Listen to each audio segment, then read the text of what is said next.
So we will start our discussion. Ratio analysis is our topic. This is a core knowledge in order to check the financial health and efficiency of a company.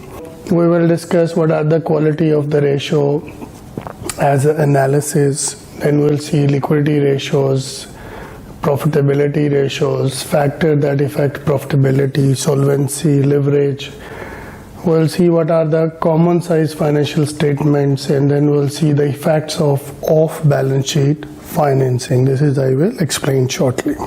What is a ratio as a concept? When we take two things, when we divide with each other, it becomes a ratio. And but this ratio should have a meaningful way to understand, and it should give a indication, So like when we are sick, we go to a doctor does some test and the result comes, and this interpretation of result become really important. Same way, we as financial analyst, we have balance sheet, income statement, cash flows, so we link them into a meaningful ratios. We see how good we are today, tomorrow, next week, less than 1 year, more than 1 year. Do we have short-term ability to pay our obligation? Same time, are we able to pay our long-term obligations? And are we doing business in profitability or we are in loss? Do we have enough gross margin or do we have enough operating profit? So these kind of considerations are very important. We do 360-degree analysis through using financial and non-financial information, and we try to predict some behavior of the health and performance of the company.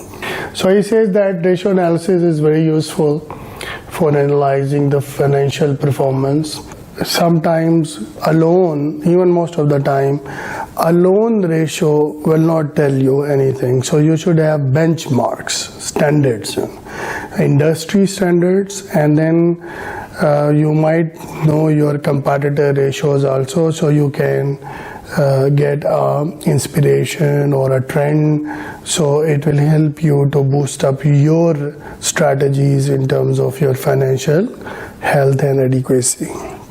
So he says there are common benchmarks. Benchmarks are the standards which we develop based on certain norms, so it becomes comparable for you. For example, if you want to be a singer and you want to be a pop singer, so Michael Jackson can be a benchmark for you. Then you will start comparing each and every component. This will give you a satisfaction that you are comparing yourself with the best in class. So you can compare yourself with the industry, aggregate economy, and you can see the firm past performances, last 3 years, 5 year, 10-year performance. That will give you a lot of information and indication about the companies.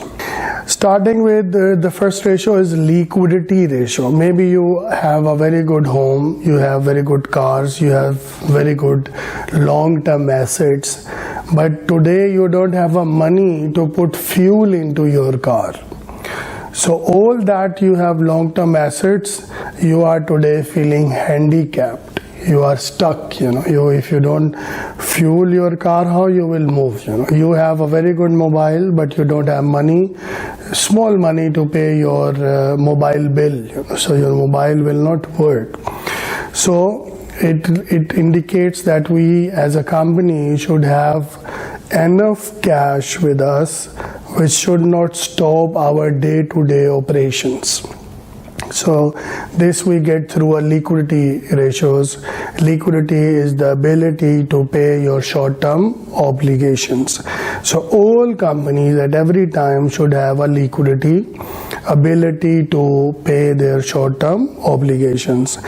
That's why bank offer this overdraft facility in order to handle your short-term obligations, because sometimes company long-term assets are very good, but they don't have short-term ability to survive. liquidity is the firm's ability to pay its current obligation when it becomes due. Liquidity ratios measure the ability to relating liquid asset to its current liabilities. In terms of formulas, you take your current assets, you divide them with current liability. This is the ratio. And it leads to a concept called working capital, and it leads to a management called working capital management. In every point of time, you try to increase your current assets more, and you want to reduce your current liabilities. So your working capital should always remain positive. So what are current assets? These are we already discussed in part 1 when we study the financial statements. But just for your revision, he says current assets are those which are useful life is less than 1 year, and they will convert into a cash. So they said they are expected to be converted to cash, sold and consumed within 1 year. It includes cash equivalents, marketable security, receivables, inventories and prepaid items. These are your current assets. The most current is cash, of course, then the bank, and the least is inventory, because inventory can take over the years to sell and convert into the cash. So that's why we make a lot of ratios excluding inventory, receivables, because they may take more time to be collected. Then we have current liabilities. These are your obligations that you have to pay in less than 1 year. Your trade payable, receivable, your other kind of payable, your taxes,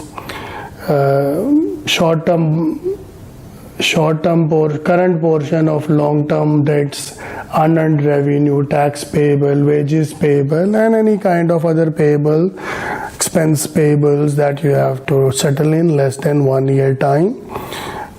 These are your current receivables. So we have current assets, these are current liabilities, and so now we have to match current assets minus current liabilities.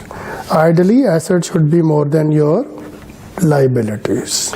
Current assets minus current liability is your net working capital. That tells you resources of the company has to continue in the short run if I had to liquidate all of the current liabilities.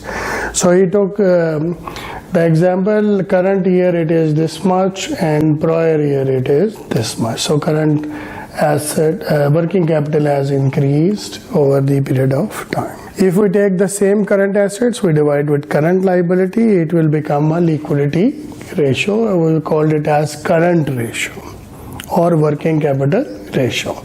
So you can see here that 1.9 and 2.3, these are two data is given to us. So we just divide and we took the current ratio.